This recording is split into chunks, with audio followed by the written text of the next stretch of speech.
Flashing blue and red lights cut through the January darkness, illuminating a sedan pulled over on a residential street.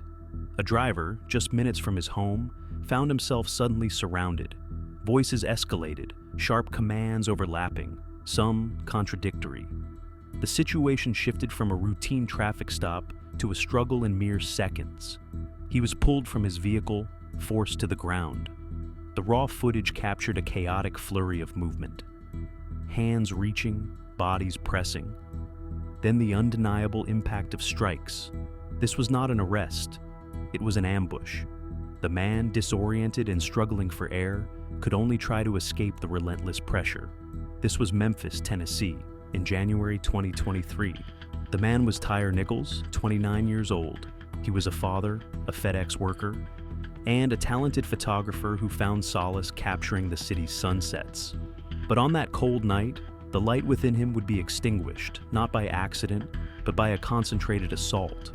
The story of Tyre Nichols is more than a single tragic encounter. It exposes a profound failure of policy, a stark betrayal of the badge, and a legal battle that continues to reshape American policing. His final moments, captured by digital eyes, forced the nation to confront uncomfortable truths. What was about to unfold was a departure from any standard procedure, revealing layers of systemic dysfunction. To understand why Tyre Nichols died, we must first examine the instrument of that violence, the Scorpion Unit. Launched in 2021, its full name was Street Crimes Operation to Restore Peace in Our Neighborhoods. It was designed as a specialized hotspot unit tasked with aggressive crime suppression in high-priority areas. This approach, however, often blurred the line between aggressive policing and predatory behavior. The unit's mandate was clear: high visibility, rapid response, and zero tolerance. Yet, the very name of the unit hinted at a philosophy that would soon be tested, then ultimately condemned. It implied a strike force, not a community presence. The operational parameters of Scorpion were broad, granting officers significant discretion, often without commensurate oversight. The official police report following that night painted a stark picture. It claimed Tyre Nichols was combative and violent, asserting that officers were left with no alternative but to employ force. This narrative attempted to frame the encounter as a justified response to a resisting suspect. It suggested a situation where officers were reacting to an imminent threat. But the digital eye of the law, the body cameras worn by the officers, and the Sky Cop surveillance cameras scattered across the city, began to tell a profoundly different story. The footage revealed not a two-sided struggle, but a one-sided assault. Commands from officers were often contradictory, shouted over each other, creating confusion rather than compliance. This was the moment the official story started to unravel. The true chilling aspect of the incident was not merely the physical assault itself, but the professional vacuum that followed. As Tyre Nichols lay slumped against a car, fighting for every breath, the cameras captured officers standing around. They were leaning on their knees, adjusting their uniforms, even discussing their own perceived minor injuries. This was a total breakdown of human empathy, basic first aid, and fundamental police procedure. The immediate aftermath was devoid of urgency or compassion. From here, there was no easy exit for anyone involved. The immediate aftermath of the initial confrontation saw a rapid consolidation of the official narrative. Departmental statements quickly followed, echoing the police report's version of events. They depicted Tyre Nichols as a suspect who initiated aggression, forcing officers into a defensive posture. The initial claim was simple: Tyre was combative and violent, leaving law enforcement with no choice but to use force to subdue him. This was the story the Memphis Police Department presented to the public. It painted a picture designed to justify the level of intervention, framing the officer's actions as a necessary response to a perceived threat. The intent was to control the narrative, establishing a framework where the tragic outcome could be understood as an unavoidable consequence of a resisting individual. What the public would soon discover, however, was a starkly different reality. The digital eyes of the law, the body-worn cameras, and the omnipresent Sky Cop surveillance systems told a story that ripped through the official account. These independent records offered an unvarnished view, directly challenging every assertion made in the initial reports. The footage revealed a scene of overwhelming chaos. Multiple officers converged on Tyre, their commands overlapping and often contradictory. One officer would shout for him to show his hands, another for him to get on the ground, a third for him to roll over. This cacophony made compliance impossible, generating confusion that was then interpreted as defiance. The violence, when it began, was not a two-sided struggle. It was unilateral, a concentrated application of force against a single, increasingly desperate man. Tyre Nichols, disoriented and clearly frightened, made attempts to escape the relentless assault. His movements were not an act of aggression, but a primal instinct for self-preservation. Each attempt to break free, each struggle for air, was met with renewed and intensified aggression from the officers. The use of force escalated disproportionately, rapidly moving beyond any reasonable measure for a minor traffic infraction. At this critical juncture, the situation could have been de-escalated. A moment of calm, a clear command, a pause in the aggression. Instead, the pressure intensified.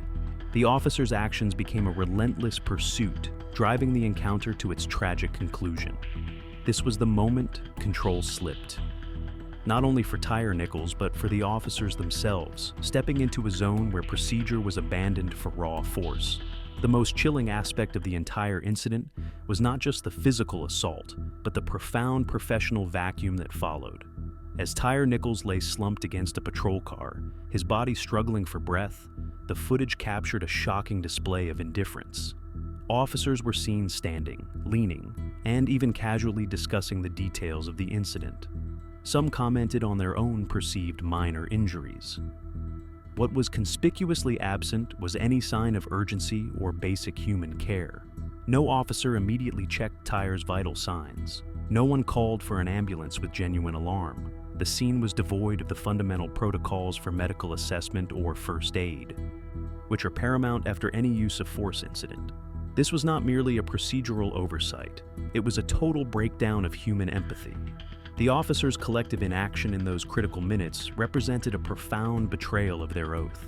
It exposed a systemic failure that went beyond individual misconduct. It revealed a culture where the immediate welfare of a citizen, particularly one who had just been subjected to force, was entirely secondary to post-incident rationalization and self-preservation. This narrative of indifference would be as damaging as the physical assault itself. This footage would not only indict individual officers, but unravel an entire unit's operational philosophy. The internal contradictions between the official police statements and the undeniable visual evidence were damning. They raised questions about accountability, oversight, and the very training that shaped these officers' responses. The path to justice would begin with confronting these stark, visual truths.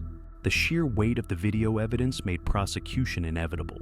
Within days of the footage release, 5 officers, Tadarius Bean, Demetrius Haley, Emmett Martin III, Desmond Mills Jr., and Justin Smith, were immediately fired. The swiftness of this disciplinary action was unprecedented for a case of this magnitude, signaling the department's acknowledgement of grave misconduct.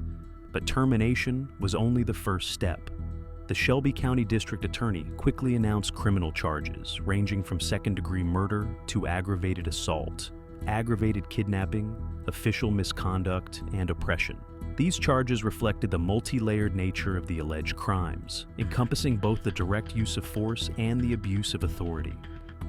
How would the legal system untangle such a complex web of individual actions and systemic failures? The pressure on the prosecution was immense. They had to secure convictions that would not only bring justice for Tyre Nichols, but also send a clear message about accountability in policing. The legal threshold for second-degree murder in Tennessee, requiring a knowing killing without premeditation, presented a formidable challenge. The federal government also entered the fray. The U.S. Department of Justice launched its own civil rights investigation, a parallel process to the state's criminal proceedings. This federal oversight brought additional resources and a distinct legal framework, focusing on violations of constitutional rights rather than state criminal statutes. This dual prosecution strategy amplified the stakes for the defendants. A pivotal moment arrived when Desmond Mills Jr. and Emmett Martin III, Two of the primary officers involved chose to cooperate. They pleaded guilty to federal charges, including civil rights violations and obstruction of justice.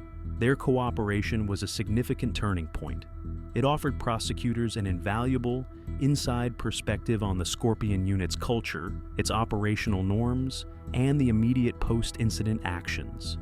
This insider testimony wasn't just a confession, it was a crack in the blue wall of silence.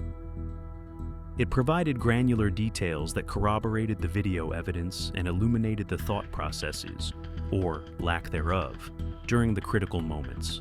This cooperation streamlined the federal case, reducing the burden of proof for the prosecution. The state trials, however, unfolded with greater complexity. In late 2024, the legal system delivered its most significant verdicts. Demetrius Haley, one of the officers, was convicted of violating Tyre's civil rights, resulting in bodily injury. This conviction directly linked his actions to the severe harm inflicted upon Nichols. Yet, the outcomes for other officers were mixed. While some faced convictions for witness tampering and obstruction of justice, crimes directly related to the alleged cover-up, others were acquitted of the most severe charges, including the murder counts. The jury's reactions were closely scrutinized. For many, the acquittals on the murder charges felt like a partial victory at best, highlighting the immense difficulty of convicting officers for homicide in the line of duty.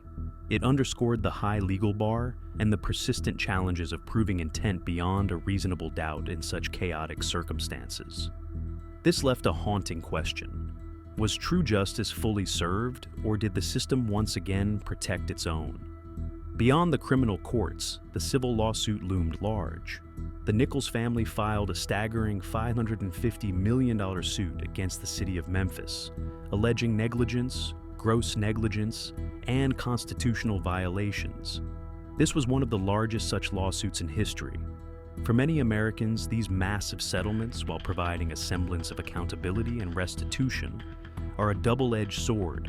The cost is ultimately borne by the taxpayers, while the systemic issues that led to the tragedy often remain unaddressed within the institution itself. The financial judgment served as a stark, tangible consequence, demanding a public reckoning. The release of the body camera and Skycop footage was not merely a data dump, it was a detonation. The raw, unfiltered video swiftly dismantled the Memphis Police Department's initial narrative. The public statements, which had attempted to frame Tyre Nichols as the aggressor, crumbled under the weight of visual evidence.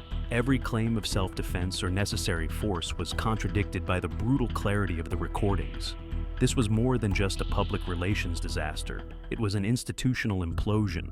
The footage did not just show a bad incident, it revealed a system that could not be trusted to tell its own story. The initial attempts to control the narrative had now become evidence of a deeper problem, suggesting a culture of immediate self-protection over truth. What the officers didn't realize at the time was the true power of those digital eyes. They had operated under the assumption that their version of events would prevail, that the blue wall of silence would shield them. But the ubiquity of recording devices had fundamentally altered that dynamic. The footage left no room for interpretation or plausible deniability. The scene's chaos, initially portrayed as a reaction to Tyre's combative behavior, was revealed to be largely self-generated. The officers' contradictory commands, shouted simultaneously, created an environment designed to confuse rather than subdue. This intentional disarray ensured compliance was impossible, providing a pretext for escalated force. It was a tactic, not an accident. Then came the stark, unforgivable indifference. The images of officers standing around, some casually talking, while Tyre Nichols lay struggling for life, became indelible. This wasn't merely a failure to render aid, it was a profound abandonment of duty. Every police officer is trained in basic first aid. Every officer is taught the paramount importance of securing the scene and ensuring the safety of all parties, including suspects. That single lapse in judgment would later destroy their careers and reputations. The absence of urgency, the lack of a single call for immediate medical attention, transformed the incident from a use-of-force tragedy into a catastrophic display of neglect. It demonstrated a profound dehumanization of the person they were sworn to protect. The internal investigation swiftly moved from assessing the use of force to examining the cover-up. The initial police report itself, which omitted critical details and distorted events, became a focal point. It was quickly apparent that the official narrative was not just inaccurate, it was intentionally misleading. This suggested a concerted effort to shape the perception of the incident, pushing the responsibility onto the victim. From here, there was no easy exit for the Memphis Police Department. The systemic nature of the failure became undeniable. The Scorpion unit, designed for hotspot policing, was disbanded within days of the footage release. Its aggressive tactics, once touted as effective, were now seen as inherently predatory. This was an admission of a flawed operational philosophy, acknowledging that the unit itself was a contributing factor to the tragedy. The collapse extended beyond the unit. High-ranking officials within the department faced intense scrutiny. Questions arose about training protocols, oversight mechanisms, and the internal culture that allowed such indifference to flourish. The pressure intensified, not just from local activists, but from national media and federal authorities. The incident became a national flashpoint, forcing a broader conversation about policing in America. The very foundation of trust between the community and its law enforcement had been shattered. The immediate aftermath wasn't just about accountability for individual officers. It was about the accountability of an entire institution. The full weight of public condemnation and legal action was now inevitable. 3 years have now passed since that cold January night. The corner where Tyre Nichols was brutally beaten is often quiet, marked only by the humble tributes of flowers and photographs. The lingering echoes are not just of a mother's grief, but of a nation's unresolved questions. Tyre Nichols never sought to be a martyr. He was a man who cherished his son, his camera, and his community. His death, however, forced him into that role. His legacy is not solely found in the disbanding of a single police unit or the crafting of a few new lines of legislation. It resides in the fact that we are still talking about him, still dissecting the circumstances of his death, and still demanding answers. This sustained public attention prevents his story from fading into the tragic, yet often forgotten, annals of history. But has true justice, in its deepest sense, truly been achieved? The answer remains complex and largely unsettling. The Tyre Nichols ordinances in Memphis ended pretextual stops, the practice of pulling over drivers for minor infractions as an excuse for broader searches. At the state level, Tennessee passed a law requiring officers to intervene when witnessing excessive force, challenging the notorious blue wall of silence. These are tangible policy shifts. Yet, legislative reforms often face a steep uphill battle against entrenched cultures. On the federal stage, the George Floyd Justice in Policing Act remains stalled in a polarized Congress, a casualty of political gridlock. This inaction at the highest level highlights the enduring difficulty of systemic change, proving that even with widespread public outcry, fundamental reform is never guaranteed. The U.S. Department of Justice's pattern or practice investigation into the Memphis Police Department continues, a high-level federal audit probing for a history of civil rights violations. These investigations are comprehensive, but their outcomes are often slow and their impact debated. Will this ultimately lead to lasting change, or merely another cycle of reform followed by stasis? This question hangs heavy over the city and the nation. The killing of Tyre Nichols challenged the traditional American narrative on police violence in a profound way. Historically, these tragedies were often framed through the lens of racial identity between officers and victims. But in this case, the officers and Tyre Nichols were all black. This forced the country into a more nuanced and perhaps more uncomfortable conversation. It shifted the focus from individual racial bias to the pervasive issues of police culture itself. This tragedy forced us to examine the paramilitary training of specialized units, the lack of oversight that allows a warrior mindset to take root in civilian neighborhoods, and the internal mechanisms that too often fail to check aggression. It was a stark reminder that unchecked power, regardless of the race of the individuals wielding it, can lead to catastrophic outcomes. the systemic failures were laid bare. The Nichols family, led by his mother, Roe Vaughn Wells, has displayed remarkable grace. Their calls for fundamental change, rather than retribution, have deeply moved the American public. Their advocacy has ensured Tyre's name remains in the public consciousness, elevating his story beyond a mere 24-hour news cycle. They transformed their profound personal loss into a catalyst for national dialogue. The road to justice is long, and as history consistently shows, it is often paved with setbacks. But the story of Tyre Nichols serves as a stark reminder. Transparency is the only viable path forward. The body cameras and surveillance footage, initially seen as tools for accountability, ultimately became the undeniable truth tellers. They forced a reckoning that no official report could suppress. What if the cameras hadn't been rolling that night? This haunting question lingers, a stark reminder of how many other encounters might unfold, unseen, unreported, and unpunished. It underscores the fragility of justice in the absence of absolute transparency. As we reflect on these last 3 years, the systemic question remains. How many similar stories are still waiting to be told, hidden in the shadows of unchecked power?